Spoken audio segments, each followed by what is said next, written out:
Welcome back all of you to our channel physics tech by IITian। यहाँ पे आपको physics और math की क्लासेस मिलती हैं, वो भी टॉपिक वाइज मिलती रहेंगी। आपको अगर कोई स्पेशल टॉपिक जल्दी चाहिए तो आप हमें कमेंट करके बताएं और हम उसका एक सेपरेट वीडियो बना के आपको प्रोवाइड करा देंगे। तो अभी हमारा जो मैथ सेक्शन चल रहा है उसमें हमारा चल रहा है sequence and series. Sequence and series से ही हमने स्टार्ट किया था और अभी हमारा सीक्वेंस एंड सीरीज का आज लेक्चर नंबर 5 है और इसमें हमने एपी को कवर कर लिया है, डिटेल में उसको डिस्कस कर लिया है, उसके क्वेश्चन देख लिए हैं, बोर्ड लेवल के भी क्वेश्चन देखे हैं और मेंस लेवल के भी क्वेश्चन देखे हैं। और अभी जो हमारा चल रहा है वो चल रहा है जीपी। जीपी मतलब ज्योमेट्रिक प्रोग्रेशन। अब ज्योमेट्रिक प्रोग्रेशन में आज हमारा लेक्चर नंबर 2 है। फर्स्ट लेक्चर में हमने दो फार्मूले देखे, एक nth टर्म का फार्मूला देखा जीपी का जो होता है a into R to the power n minus 1 और हमने सम ऑफ n टर्म्स का फार्मूला देखा है। ये आया है a into 1 minus R to the power n upon 1 minus R. अगर ये उल्टा भी लिखा हो मतलब r to the power n minus 1 upon r minus 1 तो उससे कोई फर्क नहीं पड़ता, यहाँ से आप माइनस कॉमन लेकर के उसको आप राइट कर सकते हैं। और दोनों फार्मूले का डेरिवेशन क्या है वो भी मैंने डिस्कस कर दिया है ताकि आपको कहीं भी प्रॉब्लम ना हो। और ये फार्मूला तभी बनता है जब आर की वैल्यू एक नहीं होनी चाहिए, ये इसकी कंडीशन है। अगर आर की वैल्यू 1 हो गई तो आपका जो सीरीज बनेगा वो ऑटोमेटिकली एपी में आ जाएगा। एक चीज वहां पे हमें डिस्कस करना रह गया था, सम ऑफ इनफाइनाइट टर्म्स। अगर ये n की वैल्यू इनफाइनाइट हो जाए तो उसमें एक स्पेशल फार्मूला निकल के आता है, लेकिन उसमें क्या है r की वैल्यू 1 से कम होनी चाहिए।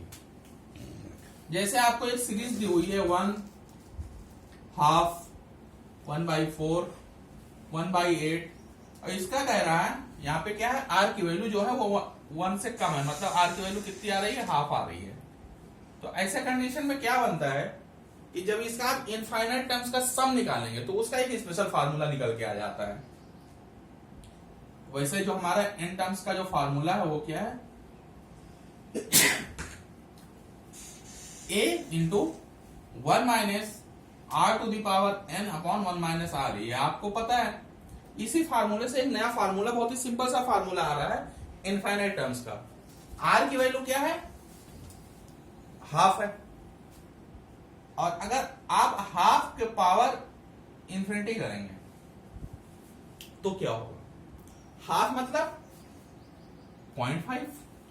इसका जब आप स्क्वायर करेंगे मतलब पावर 2 करेंगे तो क्या हो जाएगा 0.25।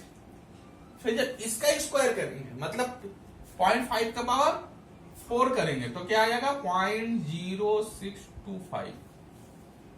अब क्या होगा, अगर इसका एक बार और पावर करते हैं फिर और पावर जैसे बढ़ाते जा रहे हैं तो हमारा क्या है, वैल्यू कम होता जा रहा है। तो इस तरह से अगर हम देखें हाफ की पावर इंफिनिटी तो ये जो है ना हमारा नियर अबाउट 0 हो जाता है।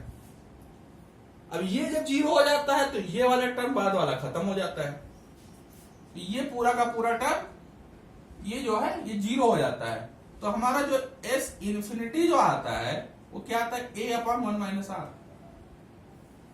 ये एक बहुत ही सिंपल सा फार्मूला निकल के आता है और ये बहुत जगह यूज होता है, सिर्फ सीरीज में ही नहीं किसी और टॉपिक में भी यूज हो सकता है जहां पे आपका क्वेश्चन सीरीज के जैसा बन रहा हो। मतलब आप कोई और टॉपिक कर रहे हैं उसमें पता चला अचानक एक सीरीज बन गई, वो एक जीपी में है तो उसका इंफिनिटी टर्म्स अगर उसमें है और उनका सम निकालना है तो ये फार्मूला आप सिंपली अप्लाई करके क्वेश्चन को with in a minute solve कर सकते हैं।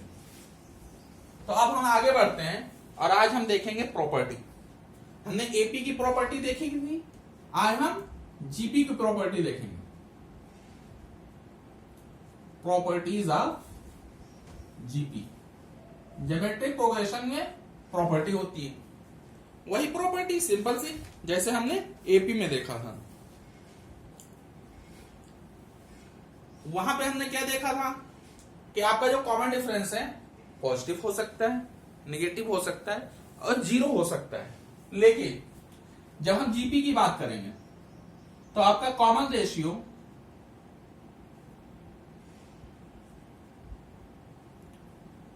कैन बी पॉजिटिव, मतलब ये पॉजिटिव हो सकता है, नेगेटिव हो सकता है, लेकिन ये जीरो नहीं हो सकता।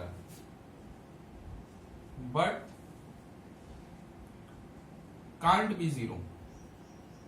अब आप खुद ही सोच के देखिए कि अगर आपका पहला टर्म मान लीजिए 1 है और इसका कॉमन रेशियो 0 है तो क्या बनेगा, आगे आपको 0 0 0 0 मिलते चले जाएंगे, तो ये तो सीरीज बनेगी ही नहीं। तो इसलिए आपका जो कॉमन रेशियो है वो 0 नहीं हो सकता। ये आपकी पहली प्रॉपर्टी है। आई थिंक आप लोगों को समझ में आया होगा, और यहां से आपको क्वेश्चन करने का एक नया ढंग भी समझ में खुद ही आ जाएगा। अब आप लोग टॉपिक को पढ़ते हैं तो उसको फिर क्वेश्चन को अपने हिसाब से सॉल्व करने की कोशिश करें। यहाँ पे हम क्वेश्चन आपको देते हैं और सॉल्व भी करवाते हैं और आपको बोलते हैं कि आप और क्वेश्चन ट्राई करें। यहां से आप मेथड लीजिए कि इसको क्वेश्चन को स्टार्ट कैसे करना है, इसका आंसर आना चाहिए। कोई भी क्वेश्चन हो आंसर तो आना ही आना चाहिए, लेकिन जब आप क्वेश्चन को सॉल्व करते हैं तो उसे खुद से ट्राई करने की कोशिश करें, और जो क्वेश्चन आप खुद से ट्राई करेंगे वो आप कभी नहीं भूलेंगे पूरी लाइफ में।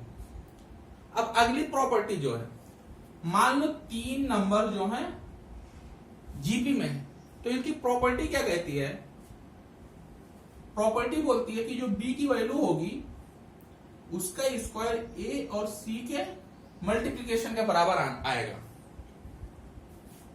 अगर ये जीपी में है। एपी में आपने क्या देखा था कि अगर एबीसी एपी में है तो 2b = a + c होगा।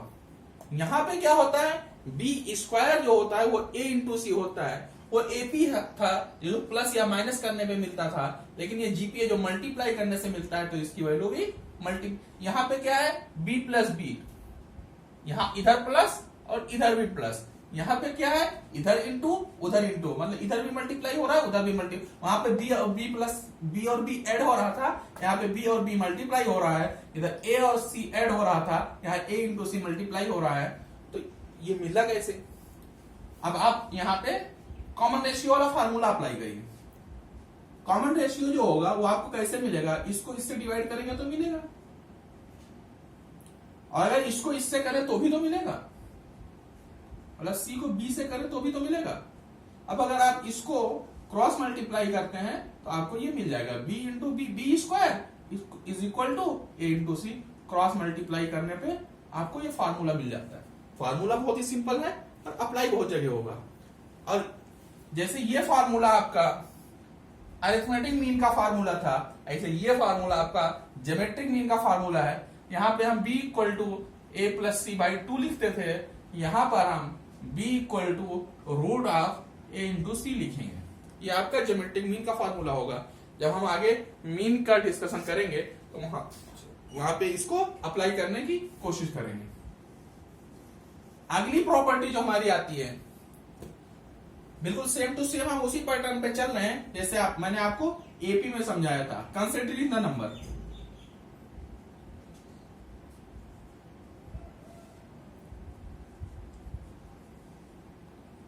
कंसिडरिंग द नंबर्स का वहां पे क्या था, अगर हम 3 नंबर्स हमें कंसीडर करने तो वहां पे क्या हम सिमेट्री वहां पे भी मेंटेन करते थे, सिमेट्री यहां पे भी मेंटेन करेंगे। वहां पे बीच का टर्म क्या होता था a, यहां पे भी a रखेंगे।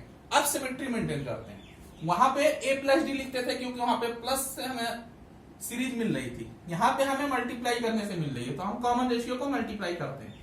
वहां पे इधर क्या करते थे, प्लस करते थे और इधर माइनस करते थे, तो यहां पे क्या करेंगे, इधर इंटू करेंगे और इधर डिवाइड करेंगे। ये आपका 3 नंबर्स आ गए। आप इन्हीं 3 नंबर्स को जब आप एज्यूम करेंगे तो आपको यहाँ पे उनको मल्टीप्लाई करने से क्या होगा, r और r कैंसिल हो जाएगा।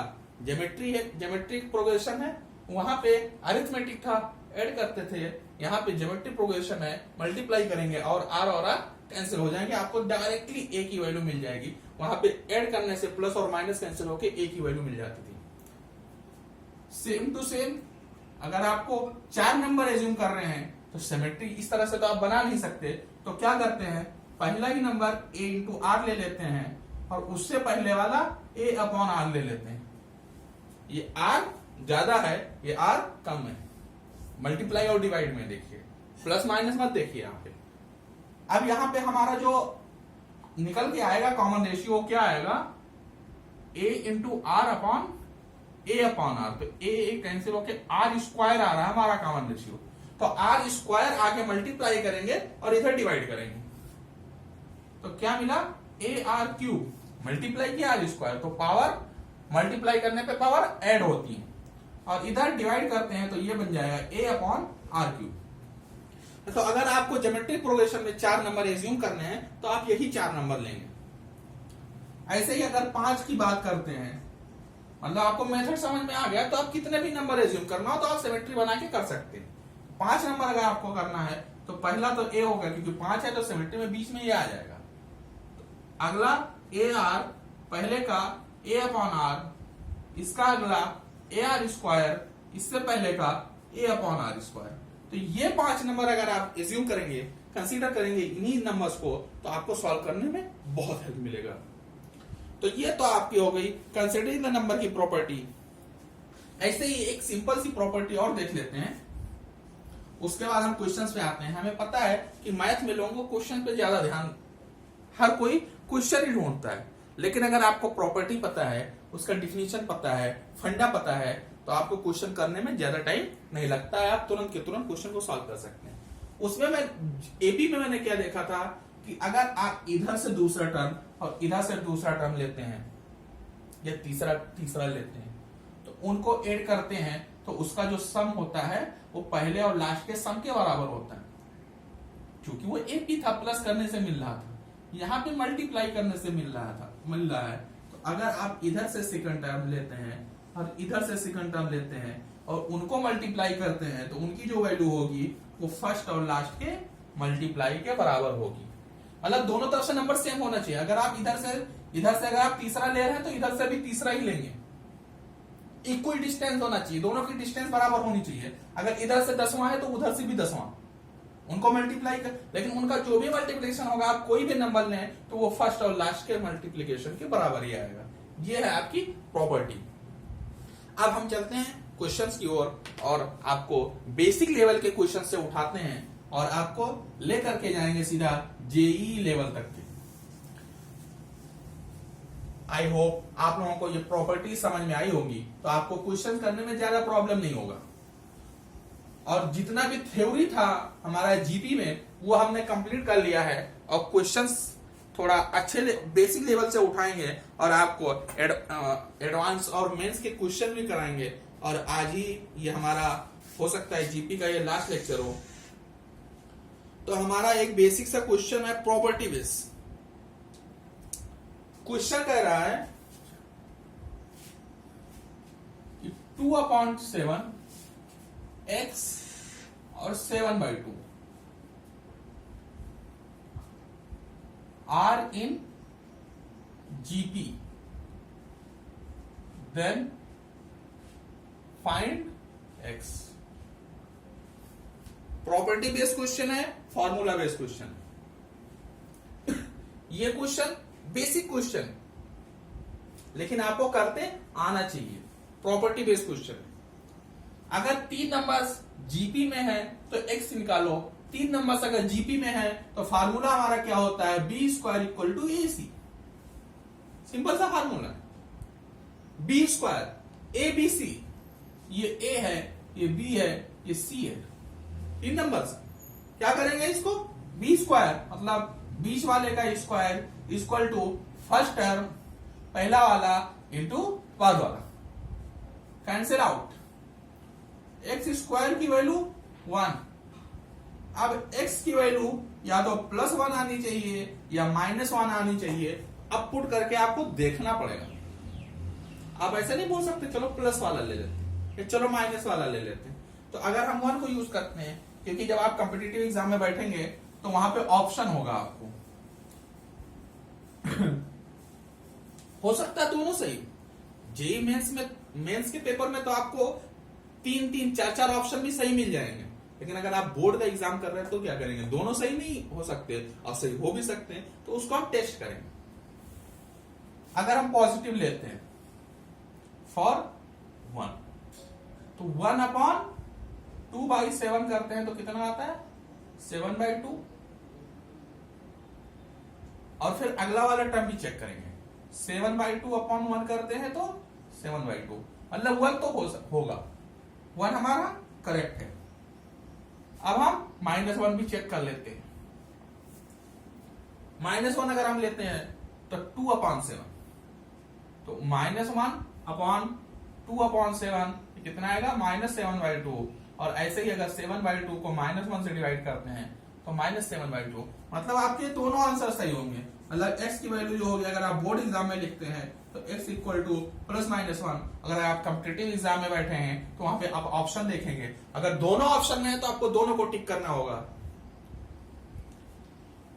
तो ये आपका बेसिक प्रॉपर्टी बेस्ड क्वेश्चन हो गया।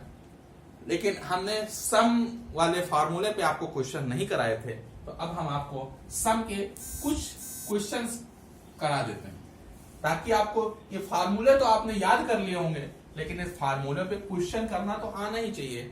नहीं तो आप पता चला एग्जाम में बैठे हैं, फार्मूला आपको आता है लेकिन उसको अप्लाई कैसे करना है, यूज कैसे करना है, यहाँ पे आप मार खा गए तो आपको फार्मूला याद करने के नंबर नहीं मिलते हैं, क्योंकि वहां पे आपको आंसर के नंबर मिलते हैं।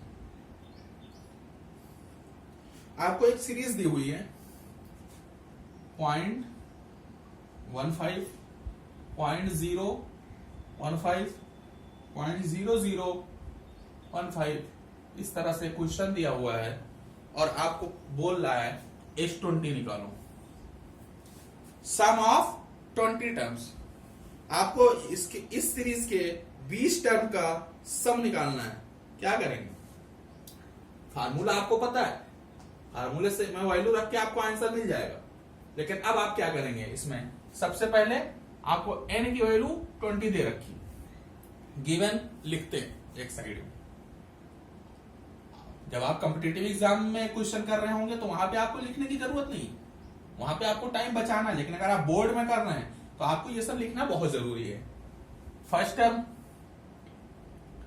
0.15, r कैसे निकालेंगे, 0.015/0.15, पॉइंट हटाते हैं, ऊपर 3 टर्म है, नीचे भी 3 कर देते। अब 15 × 10 मतलब 1/10, इसका कॉमन रेशियो आ गया, 1/10 लिखें, या आप इसको 0.1 भी लिख सकते हैं। वैसे 1/10 लिखना हो सकता है आपको कैलकुलेशन में मदद करे।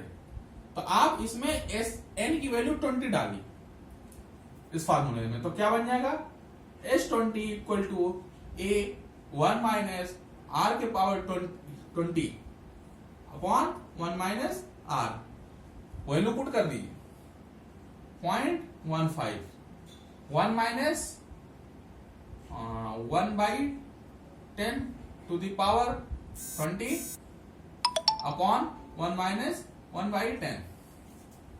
अब इसको सॉल्व कर,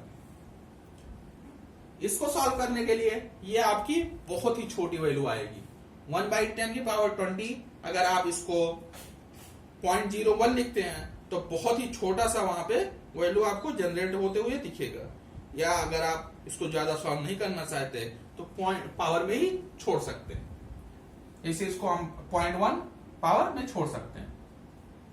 इसको एक काम करते हैं, 0.1 ले लेते हैं और ऐसे ही छोड़ देते हैं, क्योंकि हमें आंसर थोड़ी ना मैच कराना है। 0.1 लिखते हैं तो ये क्या बन गया, 0.15, 1 minus 0.1 to the power 20 upon ये बन जाएगा 0.9। एक में से 0.1 घटाएंगे तो 0.9 आएगा।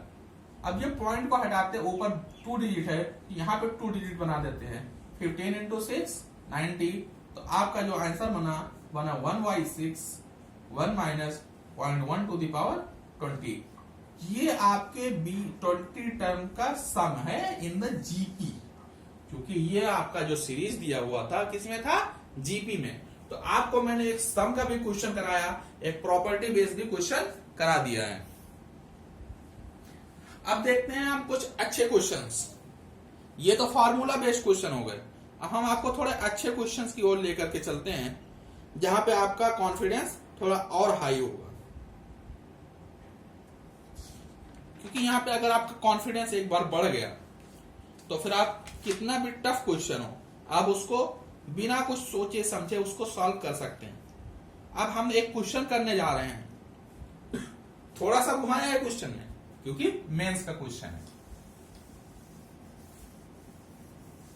जब भी आप कॉम्पिटिटिव लेवल तक के क्वेश्चन को सॉल्व करने की कोशिश करेंगे तो वहां आपको क्वेश्चन में डिफिकल्टी जरूर दिखेगी, लेकिन अगर आपने क्वेश्चन स्टार्ट कर दिया, एक बार क्वेश्चन अगर आपने स्टार्ट कर दिया तो फिर कोई प्रॉब्लम नहीं। ये क्या कह रहा है कि 3 numbers form an increasing GP. 3 number हैं जो मिल करके एक इंक्रीजिंग जीपी बना रहे हैं, मतलब उसमें मल्टीप्लाई हो रहा है। कोई भी कांस्टेंट नंबर है जो मल्टीप्लाई हो रहा है, डिवाइड करते तो डिक्रीजिंग हो जाता, लेकिन ये क्या है, इंक्रीजिंग है। तो क्या, और आगे क्या बोल रहा है, ये तो एक जनरल सा हो गया। आगे वो उसका क्या स्टेटमेंट है क्वेश्चन का, अगर हम बीच वाले नंबर को डबल कर देते हैं तो जो नई सीरीज बनती है वो एपी बन जाती है। If doubled the middle term then form an AP, तो क्या होगा, वो एपी बन जाएगा।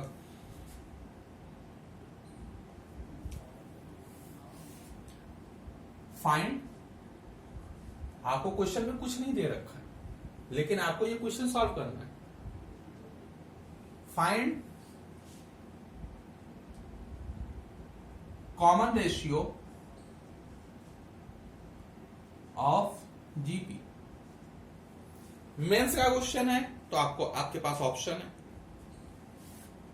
क्योंकि ये कॉम्पिटिटिव एग्जाम का क्वेश्चन है। A option 2 minus √3, B option 2 plus √3। मतलब अगर आपने माइनर से भी गलती की तो आपका कोई और ऑप्शन आ ही जाएगा। सी ऑप्शन √3 माइनस 2, मतलब इसमें क्या है, 2 के आगे माइनस लगा दी और √3 प्लस में है। और आपका जो लास्ट ऑप्शन है वो है 2, ये आपका 2014 का क्वेश्चन है, IIT JEE मेंस में आया वो। इस क्वेश्चन को कैसे सॉल्व करें, बेसिक सा फंडा, जितना आपको पता है सब कुछ लगा दी। 3 numbers form an increasing GP. 3 numbers GP बना रहे हैं तो 3 नंबर हम कंसीडर करते हैं। Consider the 3 numbers. 3 नंबर्स के हमने क्या किया है, ए मानेंगे, A upon R, A into R मानेंगे और इधर ए अपॉन आर मानेंगे। 3 नंबर्स जीपी में है, जीपी में है तो क्या होगा, जीपी की प्रॉपर्टी, बीच वाले का square equal to first into last. इससे आपको कुछ नहीं मिलने वाला है, इतना तो आपको समझ में आ गया। मतलब ये जीपी में है, ये यहां पे आपको पता चल रहा है। तो हमने क्या किया, जीपी से हमने नंबर्स तो कंसीडर कर लिए। नंबर कंसीडर करने के लिए ये वाला स्टेटमेंट हमारे काम में आ गया। अब अगले स्टेटमेंट को और काम में ले आते हैं। If double the middle term, बीच वाले नंबर को हम क्या करते हैं, डबल कर देते हैं। ये किसमें है, जीपी में। बीच वाले नंबर को हम डबल कर देते हैं तो क्या बन जाएगा, ये एपी में बन जाएगा। तो बाकी दोनों वही रखते हैं आपने, इसीलिए मैंने आपको एपी पहले पढ़ाया था। अब एपी की क्या प्रॉपर्टी होती है कि बीच वाले का डबल इक्वल टू इन दोनों का सम। तो अभी इसको यूज कर लेते हैं कि 2 टाइम्स ऑफ 2a जो होगा वो a upon R plus A R के बराबर होगा। इसको सॉल्व करके हम आर की वैल्यू निकाल सकते हैं। क्वेश्चन में आर ही तो पूछा है, कॉमन रेशियो ऑफ जीपी क्या होता है, आर। उसको निकाल करके हम बता देते हैं। यहाँ पे ये क्या बन गया, 4a, इधर एलसीएम ले लेते हैं तो क्या बन जाएगा, a plus A R square upon R. तो आर को क्रॉस मल्टीप्लाई करके हम यहां पहुंचा देते हैं, या ऐसा बोले कि यहां पे मल्टीप्लाई बाय आर कर रहे हैं, मल्टीप्लाई बाय आर। तो यहां पे क्या होगा, 4AR हो जाएगा, आर कैंसिल हो जाएगा, यहां पे आर स्क्वायर आ जाएगा। इसको उधर उठा करके ले जाते हैं तो क्या बन जाएगा, और क्या करते हैं, डिवाइड बाई ए कर देते हैं। तो ए हमारा क्योंकि हर एक टर्म में कैंसिल आउट हो जाएगा, तो बचेगा क्या यहाँ पे आर स्क्वायर, ये उधर जाएगा माइनस में 4r प्लस 1 इक्वल टू 0। एक क्वाड्रेटिक इक्वेशन है, जैसे आप 10th में सॉल्व करते थे वैसे ही यहाँ पे सॉल्व कर लेते हैं। यहाँ पे क्या लगेगा, धराचार्य जी का जो फॉर्मूला था क्वाड्रेटिक इक्वेशन सॉल्व करने का, उसी को यूज कर लेते हैं। r equal to minus B, मतलब माइनस पहले से लगा हुआ तो plus 4 plus minus root R square B square, मतलब माइनस 4 का स्क्वायर माइनस 4 इंटू 1 इंटू 1, यहां भी 1 यहां भी 1 अपॉन 2 इंटू 1। इसको अगर आप सॉल्व करेंगे तो क्या मिलेगा, 4 प्लस माइनस रूट 4 का स्क्वायर 16, 16 में से 4 गया कितना बचेगा 12 डिवाइड बाई 2। इसको हम लिख सकते हैं 4√3। इसको अगर हम 4 प्लस इसको हम लिखेंगे 2 इंटू 4, 4 इंटू 3, तो 4 का रूट बाहर आ जाएगा। तो रूट अगर बाहर आएगा तो बाहर 2 बचेगा और 3 अंदर बचेगा डिवाइड बाई 2। अब 2 से इसको डिवाइड कर देते हैं तो r की वैल्यू मिलेगी हमें 2 प्लस माइनस √3। अब देखो अगर आप इसको देखेंगे तो 2 माइनस 3 भी है, 2 प्लस 3 भी है, तो अब आपका कौन सा आंसर सही है, अब उसको आपको चेक करना पड़ेगा। अगर हम इसको सॉल्व करते तो ये क्या मिलेगा, 2 प्लस √3 की वैल्यू 1.732, तो ये हमारा मिलेगा करीब 2 प्लस √3, मतलब 1.732 अगर हम जोड़ेंगे तो हमारा बनेगा 1.732। और अगर हम माइनस वाला लेंगे 2 माइनस √3 तो हमारा क्या बनेगा, इसमें से वो माइनस हो जाएगा तो ये बनेगा 0.27 के आसपास आएगा। ये 0.27 के आसपास आएगा। तो अब हम इसको पुट करके देखते हैं।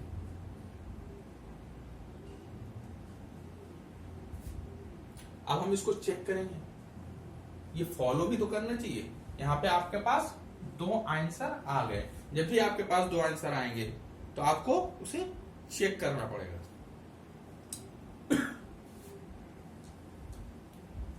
पहला बीच का टर्म क्या है, ए में आप मल्टीप्लाई कर रहे हैं, कितना 3.732, तो क्या है, ये एक पॉजिटिव नंबर आएगा, मतलब 3.73 ए बनेगा। और इधर का क्या बनेगा, a अपॉन 3.73। तो ये क्या है, इंक्रीज कर रहा है, इंक्रीज कर रहा है, क्योंकि ये आएगा पॉइंट में समथिंग, पॉइंट समथिंग इंटू ए, फिर ए, फिर 3.73 ए, क्या है, इंक्रीजिंग दिख रहा है आपको। ऐसे अगर हम दूसरा वाला चेक करते हैं, दूसरा वाला चेक करते हैं तो क्या बनेगा, ए अपॉन 0.27, फिर ए, फिर 0.27 है।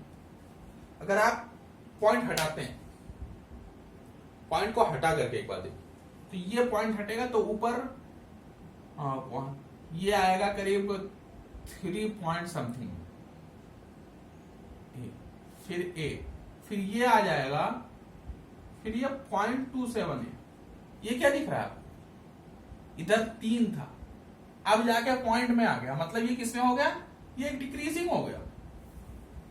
ये समझ में आया आप लोगों को।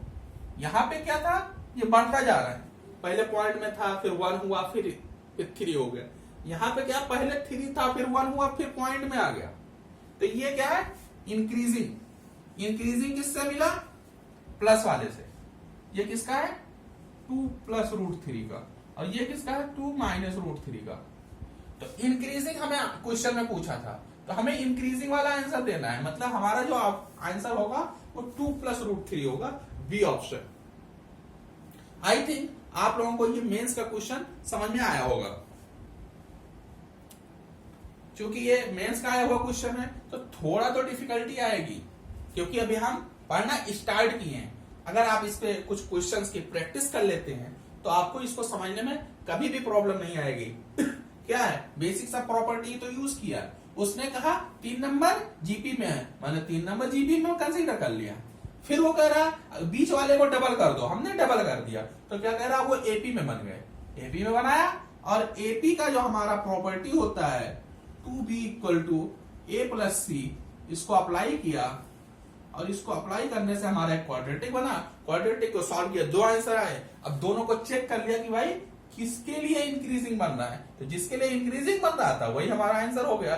2 प्लस रूट 3 के लिए हमारा इंक्रीजिंग बन रहा था तो वही हमारा आंसर हुआ। 2 माइनस रूट 3 के लिए डिक्रीजिंग बन रहा था तो हम उसको आंसर नहीं कर सकते, क्योंकि हमारे क्वेश्चन में उसने इंक्रीजिंग की बात कही है। तो अभी मैंने आपको आज इस लेक्चर में मैंने आपको जीपी की प्रॉपर्टी बताई, जीपी की प्रॉपर्टी बताई, उसकी प्रॉपर्टी पे एक क्वेश्चन कराया ताकि आपको उसको समझने में कभी भी प्रॉब्लम ना आए। हमने सम का फार्मूला पिछले लेक्चर में डिस्कस किया था, उस पे एक अच्छा सा क्वेश्चन कराया आपको बोर्ड लेवल का। फिर जब हमने जीपी को सारे फार्मूले पे एक क्वेश्चन कर लिया, फिर हमने आपको मेंस लेवल पे आपको पहुंचा दिया। मेंस लेवल पे आपको क्वेश्चन बहुत ही सिंपल, देखने में बहुत टफ लगा, कोई नंबर्स दिया ही नहीं, कह रहा है नंबर जीपी में है डबल करो एपी में बन जाते। तो यहाँ पे आपको देखने में जरूर डर लगा होगा, लेकिन जैसे आप उसको मैथमेटिकल फॉर्म में चेंज करते हैं क्वेश्चन बड़ा ही सिंपल बनता है। क्वाड्रेटिक इक्वेशन बनती है, क्वाड्रेटिक इक्वेशन को सॉल्व करते हैं और आपको आंसर मिल जाता है। क्योंकि 2 आंसर मिलते हैं तो हम दोनों को चेक कर लेते हैं कि कौन सा एपी, कौन सा इंक्रीजिंग बन रहा है, कौन सा डिक्रीजिंग बन रहा है। उसने क्वेश्चन में हमारे इंक्रीजिंग जीपी बोला था तो हमने इंक्रीजिंग वाला आंसर उसको दे दिया। अब मान लीजिए इसी क्वेश्चन को मेंस में करना होता तो क्या करते, ये जीपी में है, एपी बना, एपी को लिखा, इस स्टेप के बाद हम सीधे इस स्टेप को लिखते, इस स्टेप के बाद इसको लिख करके तुरंत आंसर निकाल देते। क्वेश्चन हमारा 1 से 1.5 मिनट में सॉल्व हो जाता। चेक करने में 20 सेकंड और ले लीजिए 1 से 1.5 minute, maximum to maximum 2 minute. क्योंकि आपको मेंस में मैथ सेक्शन में 60 मिनट, 1 घंटे, 3 सेक्शन होते हैं, 3 घंटे मिलते हैं और सब में 30-30 क्वेश्चन होते हैं, तो एक क्वेश्चन में आपको 2 मिनट तो मिलता ही है। तो ऐसे ही से क्वेश्चन आपको अगर आपको मिल गए तो आप यहाँ से टाइम सेव कर सकते हैं, किसी और अच्छे क्वेश्चन में उस टाइम को अप्लाई कर सकते हैं और मैक्सिमम टू मैक्सिमम आप स्कोर कर सकते हैं। अगर आपको ये क्वेश्चन समझ में आए हों, आपको ये चैनल अच्छा लगे तो लोगों को शेयर जरूर करें, उनको बताएं कि यहाँ पे आपको बेसिक लेवल से लेकर के जेईई लेवल तक के आपको क्वेश्चन यहाँ पे सॉल्व करते हुए मिलेंगे। आपको सारा टॉपिक अच्छे से समझाया जा रहा है, बेसिक लेवल से हम स्टार्ट करते हैं और उसको हायर लेवल तक ले करके जाते हैं। तो आप इस क्वेश्चन में अगर आपको ये सारे क्वेश्चन समझ में आए हो, प्रॉपर्टी समझ में आई हो, तो इस वीडियो को लाइक करें, चैनल को सब्सक्राइब करें जिन्होंने अभी तक नहीं किया है, और अपने दोस्तों को शेयर करके बताएं कि यहाँ पे आपको सारे टॉपिक एक सीक्वेंस में मिलते रहेंगे।